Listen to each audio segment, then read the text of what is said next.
Salt and light సిరీస్కి స్వాగతం. యేసయ్య మన జీవితాన్ని బైబిల్లో ఉన్న సాల్ట్ అండ్ లైట్తో పోల్చాడు. సాల్ట్ ఎలాగైతే స్వస్థపరుస్తూ భద్రపరుస్తూ బ్యాక్టీరియాని చంపుతుందో, మనం కూడా మన మాట ద్వారా, మన ప్రవర్తన ద్వారా, బిహేవియర్ ద్వారా లోకాన్ని శుభ్రపరుస్తూ ఒక ఉప్పు వలె దేవుని నామానికి మహిమ కలగాలి. ఇతరులు మనల్ని ప్రత్యేకంగాను స్పెషల్గాను చూడాలనుకుంటాం, ఎందుకంటే మన జీవితంలో యేసయ్య ఉన్నాడు. అలాగే మనం కూడా దేవుని యొక్క ప్రేమతో ఇతరులను ప్రభావితం చేయాలి, ఎందుకంటే వాళ్ళ జీవితాల్లో కూడా యేసయ్య ఉండాలి. కాబట్టి కూడా సాల్ట్ అండ్ లైట్లా ఉండాలంటే ఓపికగా ఉండాలి, అంతేకాకుండా ప్రోత్సహించేవారిగా ఉండాలి. పాప, నీ డైలీ లైఫ్లో ఎవరినైనా ప్రోత్సహించేలా నువ్వు ఉన్నావా? ఎస్. ఒకరోజు నా ఫ్రెండ్ దిగులుగా కూర్చున్నప్పుడు నేను వెళ్ళి పక్కన వెళ్ళి కూర్చున్నాను. అప్పుడు తనని ప్రోత్సహించాను. దాంతో తను చాలా బెటర్గా ఫీల్ అయింది. ఓ వావ్, నాకు కూడా నీలాంటి ఫ్రెండ్ ఉంటే బాగుంది అనిపిస్తుంది. బైబిల్ ఏం చెప్తుందో తెలుసా? మొదటి దశలోనికైలకు 5:11. కాబట్టి మీరు ఇప్పుడు చేయనట్టుగానే ఒకరినొకడు ఆదరించి ఒకరినొకడు క్షేమాభివృద్ధి కలుగు చేయడి. ఆమేన్. హలో పిల్లలు, సాల్ట్ అండ్ లైట్గా ఉండాలంటే ఇంకొకటి మనం నేర్చుకోవాలి, యాక్టివ్గా ఉండడం. ఒక క్రైస్తవునిగా మనము యాక్టివ్గా ఉండాలంటే ఏదో ఒక పని చేయాలి. హార్వెస్ట్ చర్చ్లో అప్పుడప్పుడు ఇలా చెప్తూ ఉంటాం, ఒక అవసరాన్ని కనుగొని దానిని తీర్చడం, ఒక బాధను కనుగొని దానిని నయం చేయడం. బెక్క, ఇదేంటో నీకు ఐడియా ఉందా? అంటే ఎవరైతే అవసరతలో ఉన్నారో వాళ్ళకి సహాయం చేయడం. Very good. ఒకవేళ ఎవరికైనా సహాయం కావాలి, ఫర్ ఎగ్జాంపుల్ నీ ఫ్రెండ్ మ్యాథ్స్ టెస్ట్లో ఫెయిల్ అయిపోయింది, నువ్వేం చేస్తావు? అప్పుడు ఎంకరేజ్ చేస్తాను, ఇంకెప్పటికీ గివప్ చేయొద్దని చెప్తాను. ఒకవేళ ఇంటి దగ్గర మీ అక్కకి కాలు విరిగినట్లయితే నువ్వేం చేస్తావు?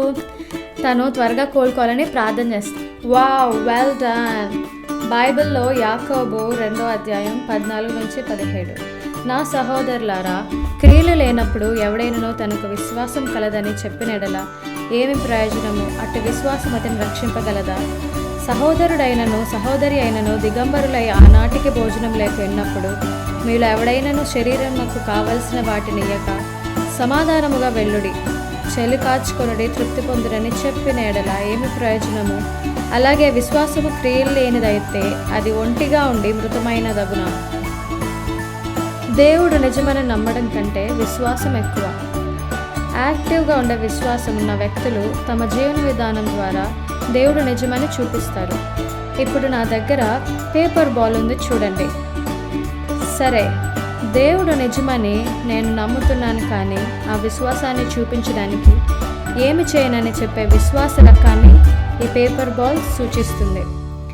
అది పడిపోయినప్పుడు ఏం జరుగుతుందో చూడండి. That's it. ఏమి జరగలేదు, ఏ చలనం లేదు. విశ్వాసం చర్య చచ్చిపోయిందని ఇలాంటి విశ్వాసం చురుగ్గా ఉంటుందని నువ్వు అనుకుంటున్నావా? ఇది దేవుని ఆకర్షిస్తుందా? నో, అస్సలు కాదు. నెక్స్ట్ బాల్ చూద్దామా? ఇది బౌన్సీ బాల్. చూద్దామా ఈ బాల్ కింద పడినప్పుడు ఏమవుతుందో? వావ్, అది కదులుతుంది. మీరు తేడా చూసారా? ఈ రకమైన విశ్వాసం చురుకైనది. ఇది దేవుడు నిజమని చెబుతోంది. మనం జీవించే విధానం ద్వారా మన విశ్వాసాన్ని ఇతరులకు తెలియజేస్తుంది. చురుకైన విశ్వాసాన్ని మనం చేయగలిగే అనేకమైన చాలా విషయాల ద్వారా చూపవచ్చు. మరి ఇందులో ఇవ్వడం, సహాయం చేయడం, విధేయత చూపడం, విడడం, పంచుకోవడం, మరియు స్నేహితులను చర్చకు ఆహ్వానించడం, మరియు ఒకరి కోసం ఒకరు ప్రార్థన చేయడం. ఇప్పుడు మీరందరూ